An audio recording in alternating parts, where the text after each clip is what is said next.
This is Chris Potato. So like, subscribe to AEW Wrestling on YouTube, subscribe to my other channel, Word of Chris, and subscribe to this channel, Chris Potato, to follow me on Twitter, Instagram, and both of my TikToks. It'll all be down there in the description box, and I'm here to do my AEW Dynamite December 13th, 2023 reviews. So here we go, discussing about tonight's episode of AEW Dynamite. Now we kick off the show with the first segment of the night, which leads into a match and all that. So yeah, we'll get to the first segment where we see Samoa Joe come out there to the ring. And he got some stuff to say, talk about what happened last week to MJF, when MJF got laid out and stuff, and there was a beer bottle busted and all that stuff. And he says when he went back there to pretty much investigate, he says they found the beer bottle, and it was a certain brand that Cowboy likes and all that. And pretty much he was talking about it was Adam Page that pretty much possibly was the one that attacked MJF. And Adam Page gets pissed off. Here he comes coming out there, and he got a few things to say, talking about how he was not the one that attacked MJF and all that stuff. That's what he was talking about. And Samoa Joe was like, well, you was around when that happened, like, he just disappeared and stuff. And then all of a sudden they get interrupted by Roderick Strong, and he was with Matt Taven and Mike Bennett, the Kingdom, and he starts screaming out Samoa and all that. And Samoa Joe tells him shut up, and Roderick Strong was talking about how him and Samoa Joe are great friends and all that stuff. And he probably believes that Adam Page is the devil, and he was the one that attacked MJF, but then he says that MJF is possibly the devil as well, setting it all up himself. So yeah, that's what Roderick Strong was talking about. And then Adam Page was trying to say something, and Roderick Strong cuts him off again. And Adam Page gets pissed off, turns around, punches him in the face, and he does the same to the Kingdom, and that's how we get to the match. So yeah, it was Adam Page versus Roderick Strong one-on-one with the Kingdom at ringside. Samoa Joe left out. Yeah, this match was a pretty good match for the most part. Roderick Strong trying to do everything that he can do to beat Adam Page. Like, yeah, Boston Crab locked on Page, who got to the ropes and stuff. And then eventually Page was on the ring apron trying to hit the buckshot lariat onto Roderick, but then we see Mike Bennett get up on the ring apron, distracting the referee, and then that's when Matt Taven was trying to get involved, but then he gets hit with a moonsault off the ring apron by Adam Page, and then he tries to hit the buckshot lariat again onto Roderick, up until Mike Bennett comes up, and he gets knocked off the ring apron, and that's when Adam Page climbs up the top turnbuckle and jumps off with a moonsault onto the Kingdom outside the ring, taking them both out. And then he tries to hit the buckshot lariat again onto Roderick Strong, but Roderick Strong catches him, drops him down by the legs, and try to lock on, I guess, like a Boston Crab or whatever. But then Page reverses it into a pin, only getting a 2 count out of it. And then they both got back up, and then eventually Adam Page did pretty much pick up Roderick Strong and his dead eye onto him, pinning him for the 1, 2, 3. So yeah, Adam Page defeated Roderick Strong tonight in a one-on-one match. It was a pretty good match to kick off the show. I'll give it 3.5 stars. That's why I'll give it a great match though. So yeah, that's what happened there. But yeah, next we're going to be seeing from the blue collar of the Continental Classic Tournament, it will be Brody King versus Andrade El Idolo up next on Dynamite. So yeah, that match is up next. It's still to come later on tonight. We'll see Swerve Strickland versus John Moxley in the gold side and all that stuff later on tonight. But yeah, more matches to come. So yeah, I'll see you guys later until the next thing that happens on AEW Dynamite. See you guys later until then. So the next thing to happen on AEW Dynamite, we get to the next match of the night.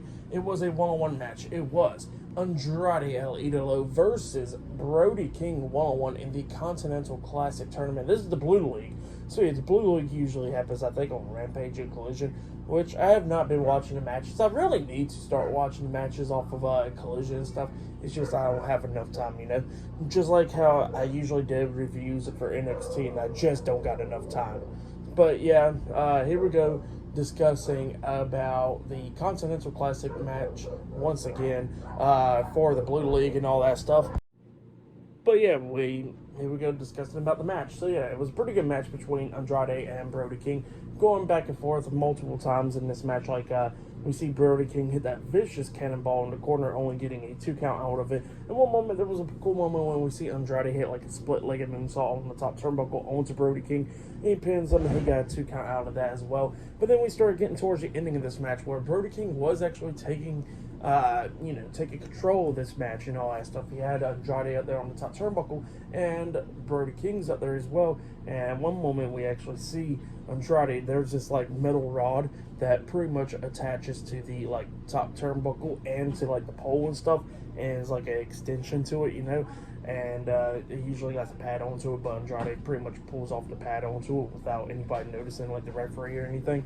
And Brody King is trying to hit a superplex onto him back into the ring, but Andrade pretty much DDTs him onto that exposed metal rod part of the top turnbuckle, and then Brody King falls back into the ring. Andrade gets in there, hits the hammerlock DDT onto Brody King, and pinned him for the 3 count. So yeah, Andrade El Idolo defeated Brody King tonight. And yeah, Andrade got 9 points, and Brody King still got 6 points. So yeah, that's what happened there. Pretty good match and stuff. Andrade picks up the lead in the blue league of the tournament and all that stuff. So yeah, pretty good stuff though. For that match, I'll give it 3.5 stars. That's what I'll give it. It was a pretty cool moment. I like that pretty cool spot right there with like the exposed metal rod and stuff. You'll never see that, so that was pretty cool to see right there. But yeah, pretty good match. Like I said, 3.5 stars. That's why I'll give it. Andrade picked up the win, but then after the match ended, we see Renee Paquette interviewing the Von Erichs backstage. Kevin Von Erich and sons, and Kevin Von Erich was talking about how it's great to be on AEW. He's seen some good friends of his and all that stuff. So yeah, that's what he was talking about. But then all of a sudden, the AEW International Champion, Orange Cassidy, and Dan Howes and Trent Beretta and them best friends comes up, and Orange Cassidy's looking for some tag team partners for, I guess, on Rampage, I think it was. And he asked the Von Erichs if they would be his tag team partner, and they said sure. So yeah, that's what happened there.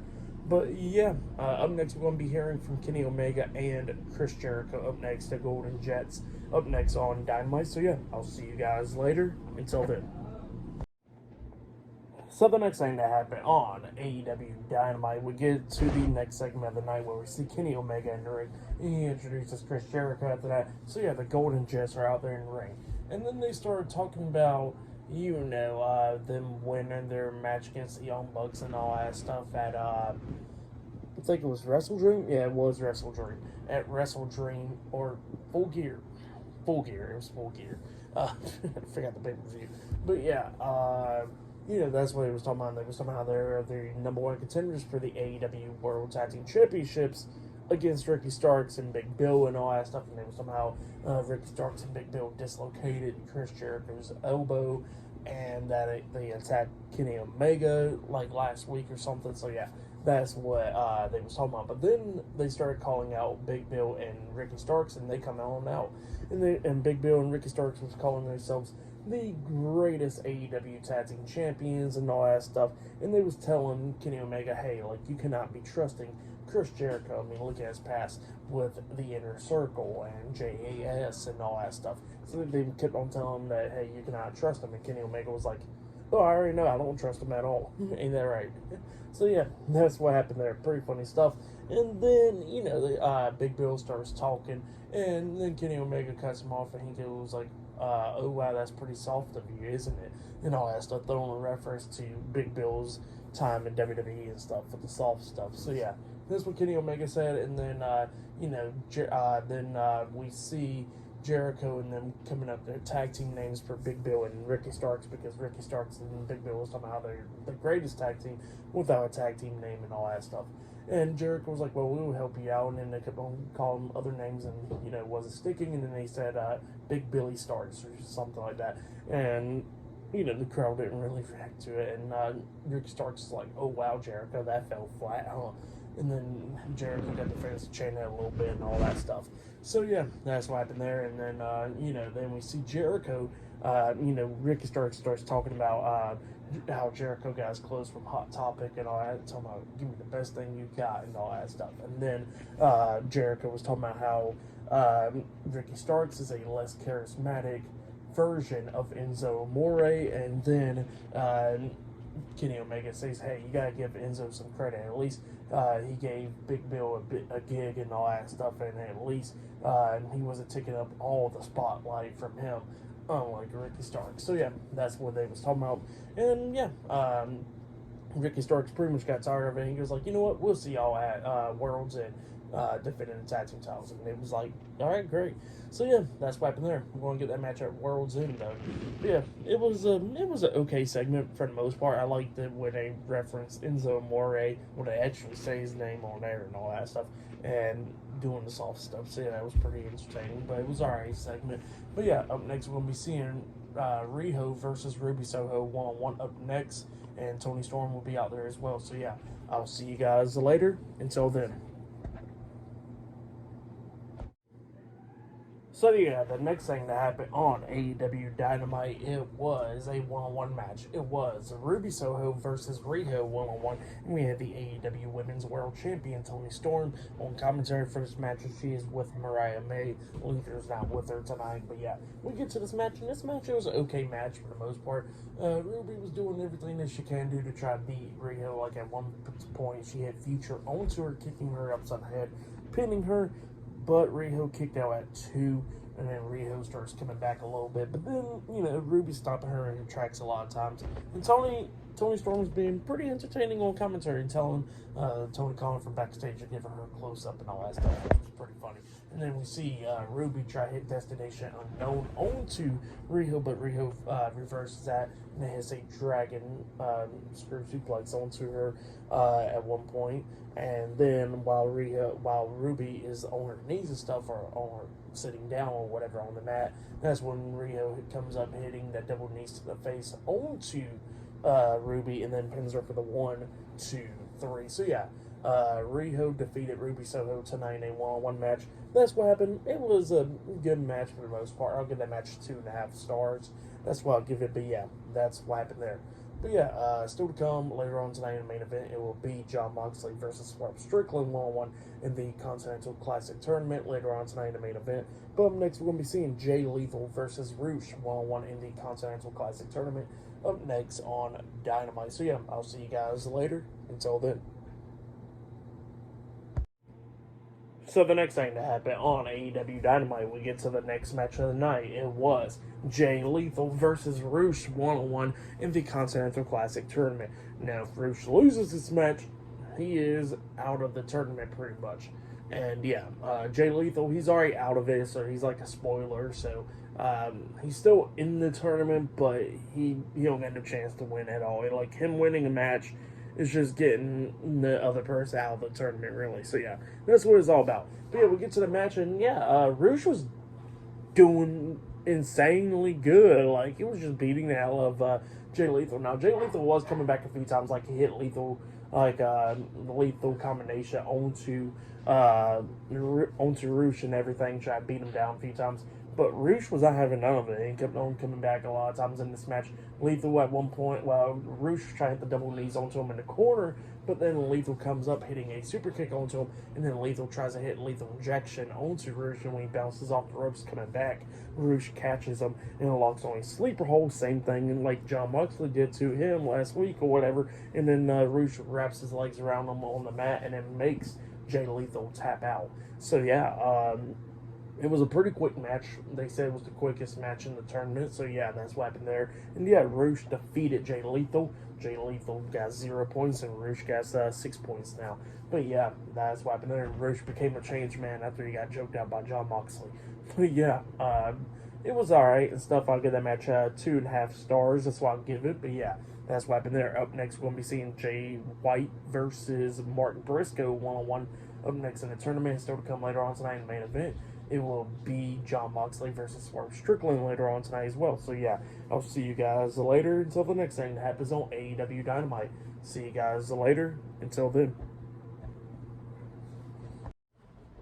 So the next thing that happened on AEW Dynamite, we get to the next match of the night. It was Jay White versus Mark Briscoe in the Continental Classic Tournament. So yeah, we get to this match, and this match, it was a pretty good match. Mark Briscoe tried to do everything that he could do to try to beat Jay White. Now, Jay White in this match got 6 points, and Mark Briscoe got 0. Mark Briscoe's just a spoiler for Jay White. So yeah, if Mark wins, Jay White's pretty much out the tournament. And if Jay White wins, he just gets the points and stuff.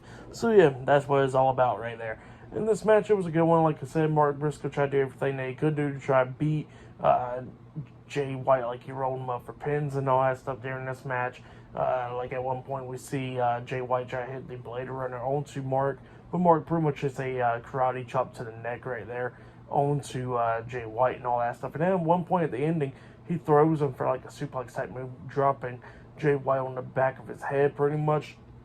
And then he climbs up the top turnbuckle, tries to jump off the top turnbuckle with a big elbow drop onto Jay White. But Jay White puts his knees up and stuff, and Mark Briscoe lands on it and all that stuff. And Jay White starts beating down Mark Briscoe. And then he hits the Blade Runner onto him, and then he pins him for the 3 count. So yeah, Jay White defeated Mark Briscoe tonight in the Continental Classic Tournament. Mark Briscoe got 0 points, and Jay White got 9 points now. So yeah, Jay White got 9 points now, and he just needs another win and stuff. So yeah, that's what needs to happen right there. But yeah, up next it'll be, oh yeah, for that match, by the way, I'll give it 3 stars as well. I'll give it was a good one. But yeah, up next it'll be the main event. It'll be Swerve Strickland versus Jon Moxley in the Continental Classic Tournament. Up next in the main event for tonight's episode of AEW Dynamite. So yeah, I'll see you guys later. Until then. So the next thing that happened on AEW Dynamite, it was the main event. It was a one-on-one match. It was Swerve Strickland versus Jon Moxley one-on-one in the Continental Classic Tournament. We get to this match, and this match was a pretty good match. Going back and forth and everything. Both of these guys throwing everything that they can do to win this match. Like at one point, we actually see Swerve climb up the top turnbuckle, and he was going to hit that Swerve stomp onto Mox, but Mox quickly got up and pushes Swerve off the top turnbuckle, and Swerve had a bad landing outside the ring. Swerve then quickly crawls back into the ring because he's about to get counted out, but he gets hit with a curb stomp by John. And then John pins him, but he only got a 2 count out of it. Well, then the match is going back and forth and everything, and then Swerve starts picking up the pace and all that stuff, but then they end up outside of the ring, and then Mox brings a steel chair and sits up like how you would sit down in it. And then Swerve and Mox was on the ring apron. Swerve knocks Mox off the ring apron and then runs off and kicks him upside the head, which knocks Mox pretty much onto the steel chair, just sitting down, really. And then Swerve comes back up on the ring apron and runs and jumps off with the double foot stomp, the Swerve stomp, onto Mox while he's sitting in a chair. Well, then he picks up Mox, throws him back into the ring, climbs up the top turnbuckle, and jumps off with another Swerve stomp onto Mox. He pins him. 1, 2. Mox barely kicks out at 2. He still has some life in him. And then when Swerve picks him up, try that power driver type move that he usually does sometimes, onto Mox. Mox reverses it, rolling up Swerve. But then this time he grabs the tights at the same time. Referee starts counting. 1, 2, 3, all over there. But the issue was Swerve's shoulder was up pretty much by the count of 2. So yeah. That's what happened there, but Jon Moxley still picked up the win, The referee didn't see it or nothing like that. So yeah, Jon Moxley got 12 points or something like that now, and Swerve got 9. So yeah, that's what happened there. Great match. Jon Moxley picked up the win. I'll say that was match of the night right there. I'll give it 4.5 stars. That's why I'll give it great match between Swerve and Mox right there. For tonight's AEW Dynamite, I'll give it 8 stars. That's why I'll give it. It was good matches and stuff for the most part, and yeah, that's pretty much was it. Just matches, really. MJF was even on the show, nothing like that. But yeah, that has been my AEW Dynamite reviews. Like, subscribe to TNW Wrestling on YouTube, subscribe to my other channel, Word of Curse, and subscribe to this channel, Chris Videos, and follow me on Twitter, Instagram, and both of my TikToks. And I'll be down there in the description box, and I'll see you guys later for this Friday's Friday Night SmackDown reviews. See you guys later. Until then. And there was a little part I forgot to mention that in the parking lot, Adam Page did get attacked by the people in the mask and all that stuff. And you see the guy pulling up with the devil mask on, and then they beat the hell out of Adam Page, and then they pretty much chokeslammed him onto the windshield, busting it open and all that stuff. And Adam Page was laid out on the windshield. So yeah, Adam Page did get attacked by the devil and those other people. But yeah, that's what happened there. So it looks like Adam Page is pretty much cleared of not getting attacked, being a part of it, actually. So yeah, that's what happened there. See you guys later. Until then.